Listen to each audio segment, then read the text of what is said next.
আমাদের মাঝে উপস্থিত হয়েছেন ফ্যাসিবাদ বিরোধী আন্দোলন, ফ্যাসিবাদের পতন আন্দোলনে অন্যতম সমন্বয়ক জনাব সার্জিস আলম। তিনি আমাদের উদ্দেশ্যে সালাম এবং একটু শুভেচ্ছা বিনিময় করবেন।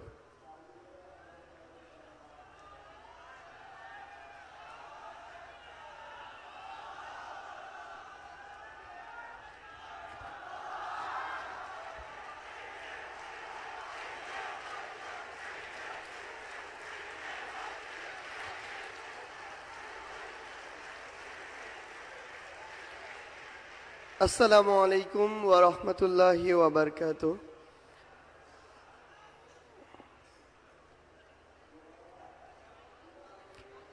চব্বিশের অভ্যুত্থান পরবর্তী আজকে এমন একটি সমাবেশে উপস্থিত হয়েছি,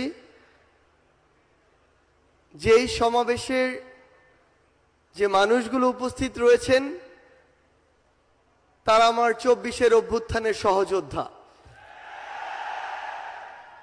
আমরা এই চব্বিশের অভ্যুত্থানের শুরু থেকেই, যখন এমন অনেকেই রয়েছে, অনেক ব্যক্তি, অনেক গোষ্ঠী, যাদের সাথে আমরা বিভিন্ন প্রয়োজনে যোগাযোগ করতে চেয়েও বা করেও যোগাযোগ করে উঠতে পারিনি, কিন্তু আজকে আমার সামনে আমার যারা সহযোদ্ধারা রয়েছেন তাদেরকে আমরা প্রত্যক্ষ এবং পরোক্ষভাবে পেয়েছি।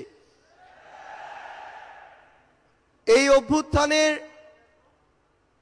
রাজপথে থাকা, পরামর্শ দেওয়া, গুরুত্বপূর্ণ পদক্ষেপে সহযোদ্ধার মতো ভূমিকায় থাকার কাজগুলো করেছিল বাংলাদেশ ইসলামী ছাত্র শিবির। আমরা আমাদের জায়গা থেকে স্পষ্ট একটি জিনিস বলতে চাই, যে কেউ কোনোদিন কোনো সত্যকে চাপিয়ে রাখতে পারে না। সত্য প্রকাশিত হওয়া সময়ের শুধু অপেক্ষা।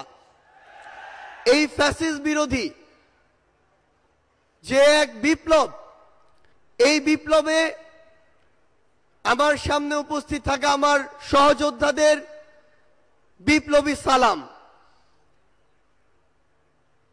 বিগত 16 বছরে খুনি শেখ হাসিনা যাকেই তার পটেনশিয়াল থ্রেট মনে করেছিল, তাকেই যেভাবে পেরেছে নানা উপাধি দিয়ে, নানা তকমা দিয়ে, ব্লেম গেম খেলা যেটি ছিল সেই খেলায় মেতে উঠেছিল।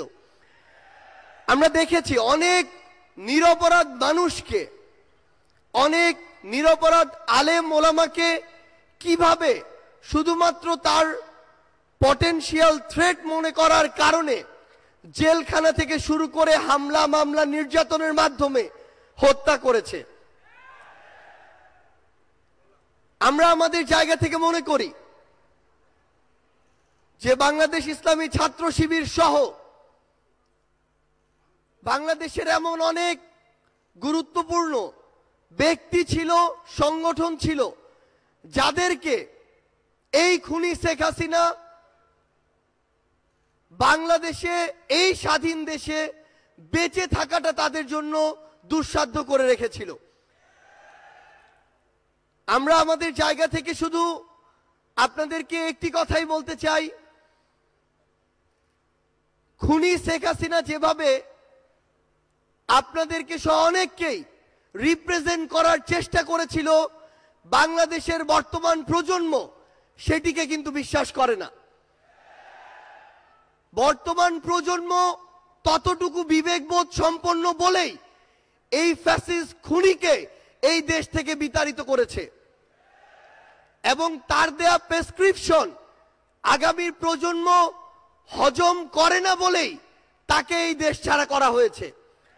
আমরা বিশ্বাস করি আপনারা আপনাদের কাজের মধ্য দিয়ে পুরো বাংলাদেশের মানুষের কাছে আপনাদের গ্রহণযোগ্যতা সর্বোচ্চ পর্যায়ে নিয়ে যাবেন, এবং আমাদের সবকিছুর আগে, ব্যক্তির আগে, গোষ্ঠীর আগে, দলের আগে পুরো দেশের মানুষ এবং দেশের এই প্রায়োরিটিটি যেন আমাদের মাঝে থাকে।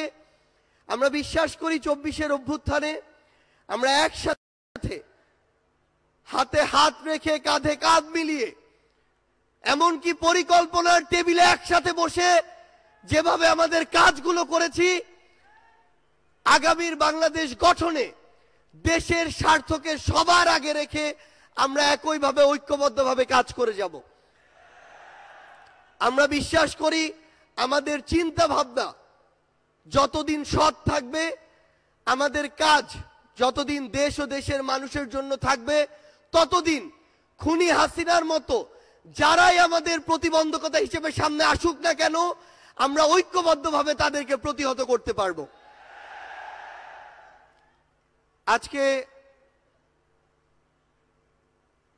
এই কেন্দ্রীয় সমাবেশে আপনারা যারা উপস্থিত হয়েছেন, আপনাদের সকলকে এই অভ্যুত্থান পরবর্তী নতুন বাংলাদেশে, সংগ্রামের বাংলাদেশে আমরা সংগ্রামী শুভেচ্ছা জানাতে চাই। আপনাদের সাথে আমাদের আবারও দেখা হবে যতক্ষণ আমাদের পথ সত্যের, যতক্ষণ আমাদের চিন্তা ভাবনা মানসিকতা ন্যায়ের, ততক্ষণ আপনাদের সাথে আমাদের আবারও দেখা হবে হয় সংগ্রামের রাজপথে অথবা বিজয়।